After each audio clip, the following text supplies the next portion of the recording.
حاضر ہوں 3 دن تک اپنی واجب نماز اس کے پیچھے پڑھوں۔ کیوں؟ کہا کہ محدث امی کی واز میں اثر اتنا ہے کہ جس نے ان کے جملے سن لیے 3 دن تک عدالت اس سے ختم نہیں ہو سکتی، روح عدالت اس میں 3 دن تک موجود ہوگی۔ ما ادر، یہ ہے حیات طیبہ، دنیا و آخرت کی حیات طیبہ، جس میں غم نہ ہو، جس میں فکر نہ ہو، جس میں ہم و غم نہ ہو، جس میں اسائشی ہوں۔ تو اب ہم نے حاصل کرنا ہے حیات طیبہ کو، اور حاصل کرنے کا مقدمہ ہے یہ دنیا کی زندگی۔ شیخ عبدالکریم حائری عراق، الف سے عراق گئے، موسم تھا انگوروں کا، اپنے علماء کے وفد کو لے کر۔ تو جو میزبان تھا نا، اس کے باغ میں انگور ابھی صحیح پکے نہیں تھے، تو وہاں رسم ہے کہ کسی دوسرے باغ سے لے لیے جائیں، جب ادھر پک جائیں گے تو پھر ادھر واپس کر دیے جائیں گے۔ تو وہ دوسرے باغ سے انگور لے آئے، غذا کا دسترخوان بچھا ہے، جب انگور کھانے کا وقت آیا تو باقی حضرات تو کھا رہے ہیں، مگر شیخ عبدالکریم حائری ہاتھ آگے بڑھاتے ہیں، انگوروں تک پہنچتا نہیں۔ دیکھیں، الحلال بین والحرام بین فبینہما مشتبہات، حلال تو واضح ہے، حرام بھی واضح ہے، درمیان میں مشتبہات ہیں۔ من ترک المشتبہات نجا، معصوم فرماتے ہیں جو مشتبہات سے بچ گیا ہم ضمانت دیتے ہیں کہ وہ ناجی ہے، اسے نجات ہے۔ ہاتھ آگے بڑھتا نہیں 2 مرتبہ۔ کہتے ہیں وجہ کیا ہے؟ صاحب خانہ سے پوچھا، کہنے لگے کہ یہ انگور میرے باغ کے نہیں ہیں، دوسرے باغ سے لایا ہوں، اور اجازت قبلی موجود نہیں ہے، لیکن رسم ہے ایسے۔ تو پتہ چلا کہ چونکہ اجازت قبلی موجود نہیں، شیخ عبدالکریم کا ہاتھ مشتبہات کی طرف نہیں بڑھ رہا۔ ملا ہادی سبزواری شرح منظومہ کے مصنف حکم دے رکھا تھا کہ میری وجہ سے کسی جاندار شے کو بے جان نہ کیا جائے۔ سبحان اللہ، ملا ہادی سبزواری نے، میرے لیے مرغی ذبح نہ کی جائے، میرے لیے جانور ذبح نہ کیا جائے، ٹھیک ہے کسی اور کے لیے اگر ہو جائے تو وہاں سے لیا جا سکتا ہے، لیکن صرف میری خاطر، جب منطق ہے کیا ان کی نظر تھی، صرف میری خاطر۔ بڑے فضلاء بیٹھے ہیں، یہ واقعہ دیکھیں گے، صرف میری خاطر کسی جاندار شے کو بے جان نہ کیا جائے۔ کتنا کریم ہے یہ ملا ہادی سبزواری کہ جائز کام کو بھی کہتے ہیں نہ کیا جائے۔ آیت اللہ مشکینی سے میں نے پوچھا، بڑے لاغر ضعیف سے ملاقات ہوئی، گھر ملا، میں ان سے عرض کیا کہ اتنی لاغر ضعیف، تو مجھے پتا چلا کہ یہ جائز اور مباحات کو بھی نہیں بجا لاتے کہ کہیں حرام میں پڑ جانے کا پیش خیمہ نہ ہو۔ ایک دن ملا ہادی سبزواری کی فاضلہ بیٹی نے مرغی ذبح کی، باپ کے لیے غذا تیار کی اور خدمت میں پیش کی، اور کہا کہ آج میں نے یہ آپ کے لیے۔ تو ملا ہادی سبزواری نے کھانے سے انکار کر دیا، کہا مگر میں نے روک نہیں رکھا تھا کہ صرف میری خاطر کسی جاندار کو بے جان نہ کیا جائے۔ مگر بڑی عالمہ اور فاضلہ بیٹی تھی ملا ہادی سبزواری کی، باپ کی خدمت میں عرض ادب کے بعد سوال کرتی ہے کہ بابا جان، یہ تو کمال ارتقاء ہے، بلندی ہے اس جانور کی کہ آپ کھائیں گے یہ آپ کے بدن کا حصہ بنے گا، یہ آپ کے بدن کا حصہ بن کر اسے ارتقائی منزل ملے گی، یہ آگے بڑھ جائے گی، یہ جسے برتری حاصل ہے۔ مگر گم ہو جاتا ہوں میں، اپنے آپ کو کھو بیٹھتا ہوں میں جب یہ جواب سنتا ہوں باپ کا بیٹی سے۔ کہا بیٹی اشکال اسی پر ہے کہ آیا یہ میرا حصہ بن کر کوئی کمال پائے گی یا نہیں پائے گی۔ جو اتنا علم تواضع میاورت، علم تواضع لاتا ہے، اس لیے روح اسلام اخلاق ہے، روح اسلام انسان سازی ہے۔ ملا شدن آسان ولی انسان شدن مشکل۔ اخوند بن جانا آسان ہے، یہ علامہ مجلسی کا جملہ ہے، شیخ مرتضیٰ انصاری کا، معذرت چاہتا ہوں، شیخ مرتضیٰ انصاری کا، لیکن انسان بننا مشکل ہے۔ تو انسان کیسے بنتا ہے؟ کہتے ہیں 3 چیزوں سے۔ مکارم الاخلاق فی ثلاث، علی پورے کے پورے اخلاق 3 چیزوں میں بند ہیں۔ کون کون سے؟ فرمایا ان تؤتیا امن حرمک، جو تیرے گھر کا سوالی بن کے آیا ہے، تو بھی اس کے گھر کا سوالی بن کے گیا تھا اور اس نے تجھے واپس خالی پلٹایا, تجھے کچھ نہیں دیا. جب وہ تیرے گھر کا سوالی بن کے آئے تو اسے واپس نہ پلٹائے, تو اسے محروم نہ کرے. وَأَن تَصِلَ عَمَّنْ قَطَعَكَ, جس نے تیرے ساتھ قطع رحمی کی ہے تو اس سے صلہ رحمی کر.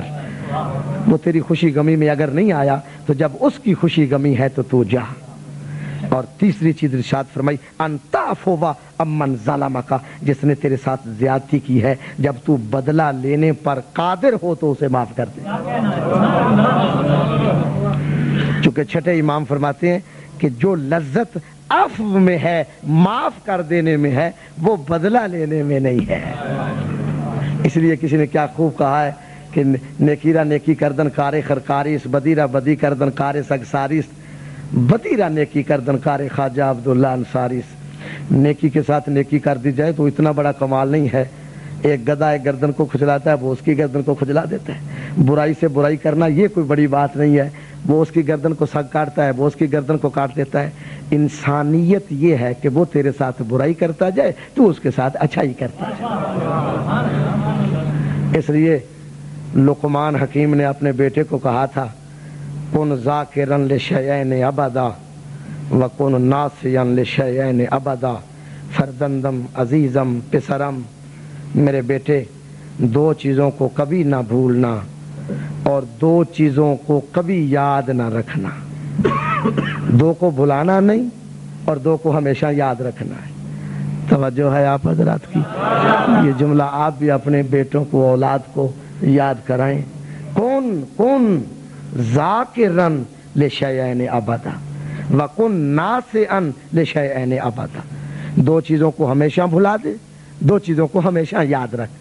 فرمایا کون کون سی؟ کہا الخالق والموت, نہ اپنے پروردگار کو بھولنا نہ موت کو بھولنا. کفا بالموت واعظا.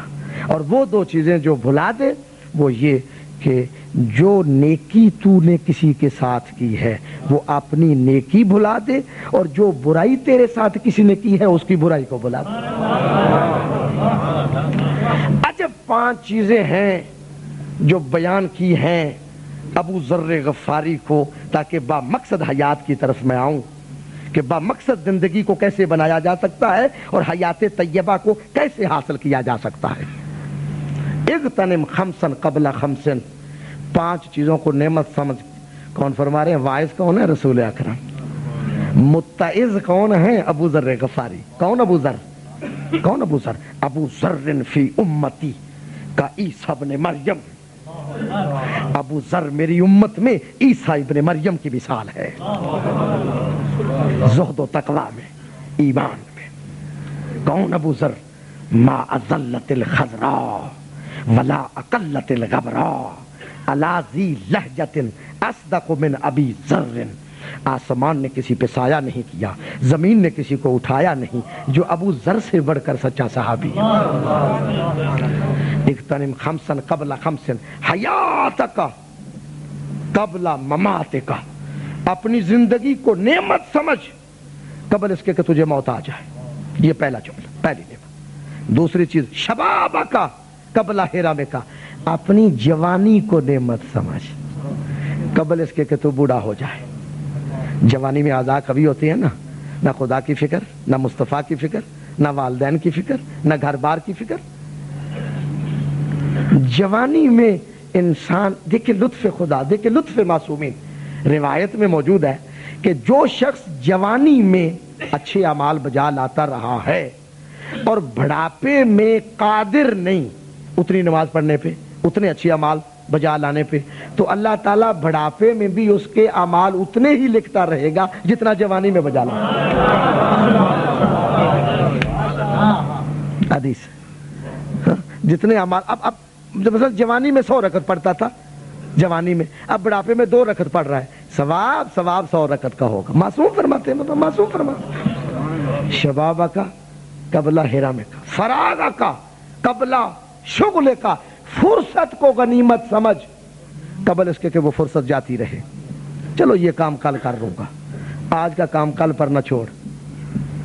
من ساوا یوما ہو فہو مغبون جس کے دونوں دن برابر ہوں گے معصوم فرماتے ہیں وہ گھاٹے میں ہے، اس لیے کہ آج کا اور کل ایک دن زندگی کا کم ہو گیا اور ترقی حاصل نہیں ہوئی۔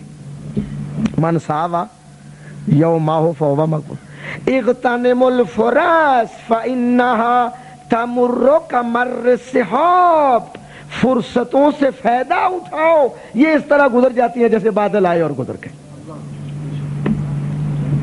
ایک شخص امام زین العابدین علیہ الصلوۃ والسلام کی خدمت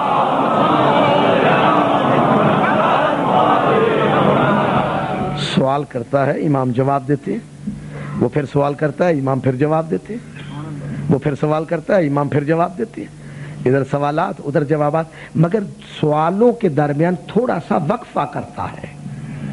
امام نے جھڑک کر کہا کہ پوچھتا جا جو پوچھنا چاہے، مگر اتنا بھی میرا ٹائم ضائع نہ کر جو تو دو سوالوں کے درمیان تھوڑا سا وقفہ کرتا ہے۔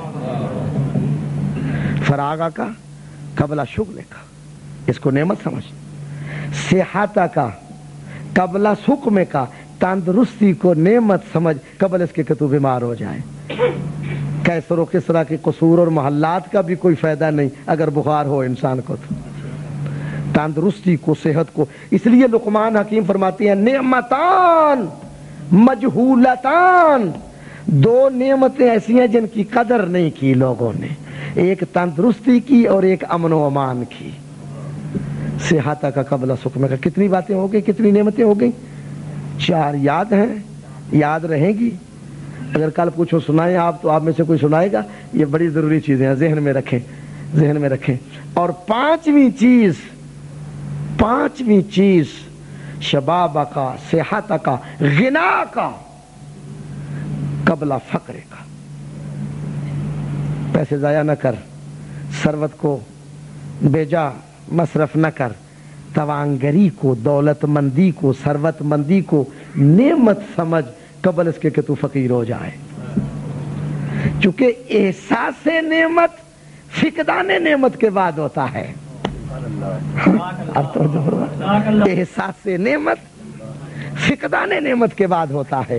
با مقصد زندگی کیسے بنائی جائے، معصومین سے پوچھتے ہیں اور قرآن سے پوچھتے ہیں کہ اس زندگی کو با مقصد کب بنے گی؟ جب حیات طیبہ کا حصول یقینی ہو گیا، جب حیات طیبہ کی ضمانت دے دی گئی تو پھر ہم سمجھیں گے کہ یہ ہماری زندگی با مقصد ہے۔ تو کس لیے ہم بھیجے گئے، کس لیے ہمیں پیدا کیا گیا؟ تو قرآن کے سورہ الملک کی آیت آپ کی خدمت میں نظر کر رہا ہوں۔ بسم اللہ الرحمن الرحیم، تبارک الذی بیدہ الملک وہو علی کل شیء قدیر الذی خلق الموت والحیات لیبلوکم ایکم احسن عملا وہو العزیز الغفور۔ عزیز بھی غفور بھی، کبھی بارہ کا کہا، کبھی تبارک۔